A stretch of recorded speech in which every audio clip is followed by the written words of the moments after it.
Vidéo numéro 5, question à la psy. Bonjour mes petits patients chéris et mes petits élèves.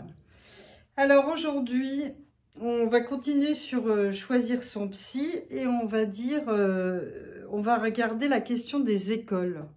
Qu'est-ce qu'il faut choisir un psy de quelle école?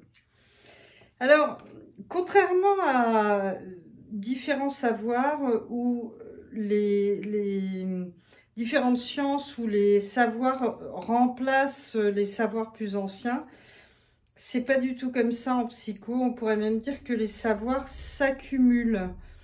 Vraiment que les plus anciens sont souvent aussi valables que les plus récents. Voilà, on a cette chance-là. Alors, quand on cherche à faire une thérapie, on ne sait pas forcément qu'il existe des différentes écoles de psychologie, évidemment.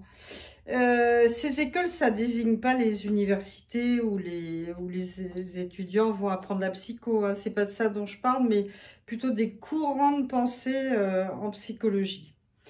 Alors, par exemple, tout le monde connaît Freud, à peu près. On a vu ça en terminale au moins.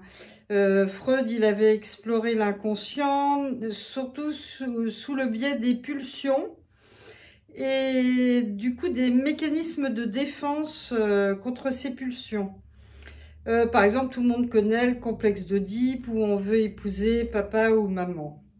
Voilà, donc les psys qui suivent Freud, on les appelle des freudiens. Donc voilà, vous saurez que si vous entendez parler de freudiens, ils suivent Freud. Alors, à l'autre bout du spectre par rapport à Freud et les pulsions, on a Jung. Parce que pour Jung, tout est symbole, tout est lien.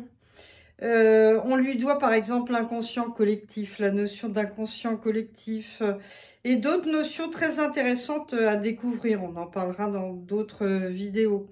Ceux qui se réfèrent à son travail sont donc les Jungiens.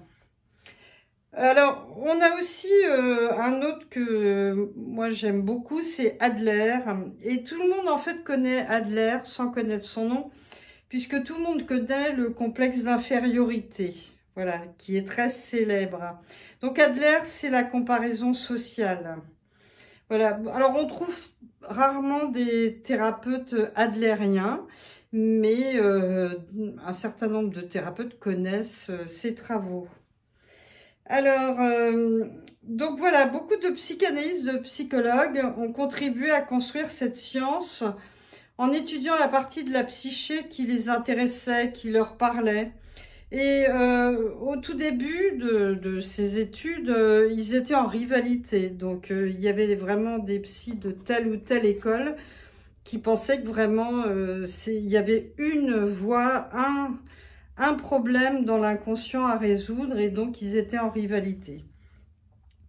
Alors petit à petit, ces choses-là ont commencé à se tasser, et puis il y a des gens qui ont commencé à étudier l'inconscient, ou le fonctionnement plutôt du psychisme, de façon systématique en psychologie, comme par exemple, ce que vous connaissez, c'est Pavlov.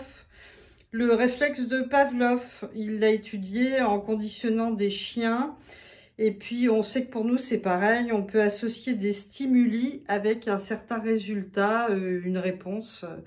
Par exemple, si moi, je pense à un beau gâteau au chocolat, je vais me mettre à saliver. Voilà. Une école que j'affectionne particulièrement, c'est l'AT, l'analyse transactionnelle. Éric Berne a su, à partir de la psychanalyse et des théories cognitives, observer les interactions humaines. Alors, j'aime bien parce que il étudie l'économie interne à soi avec, j'allais vous montrer là-bas, mais vous ne verrez pas, les états du moi, donc le parent, adulte, enfant, et puis comment les gens interagissent à partir de ça.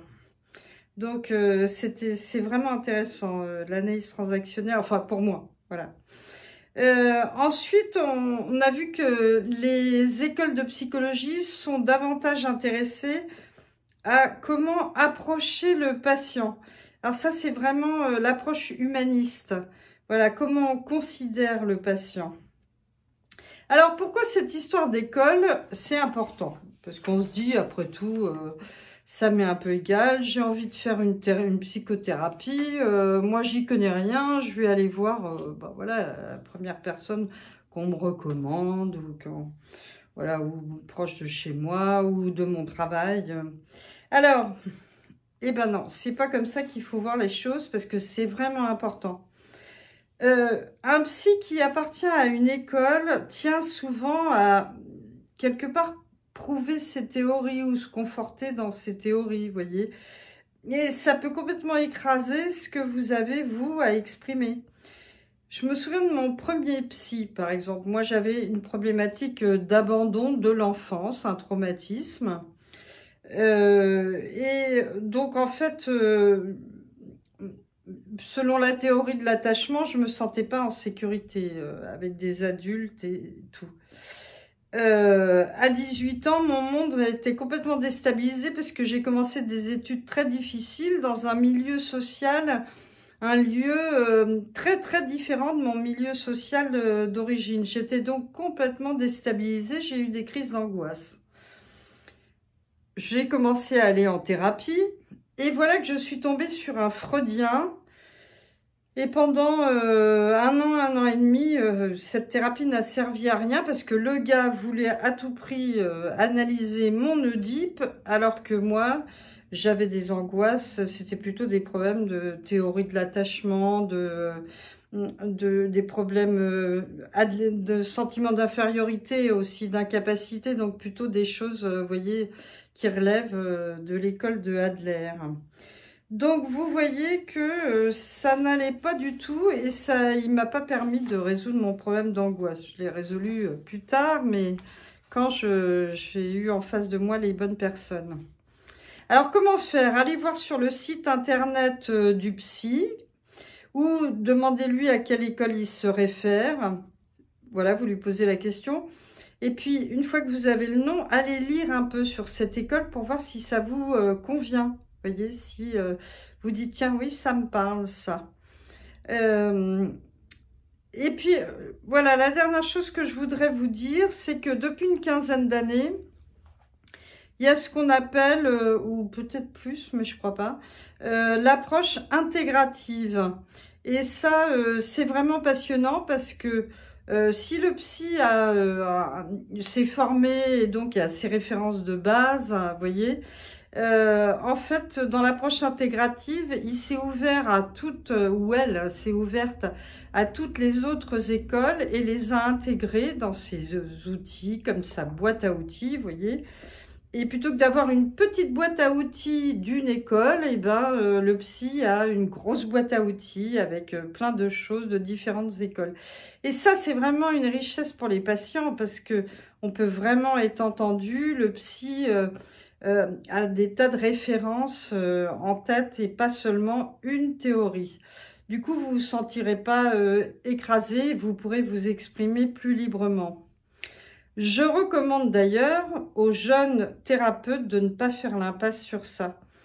Il n'est plus possible de s'enfermer dans une école de thérapie. Voilà, même si ça demande beaucoup d'heures de travail supplémentaires. Voilà pour aujourd'hui. Des pouces, abonnez-vous et j'espère à bientôt pour la vidéo numéro 6. Ciao!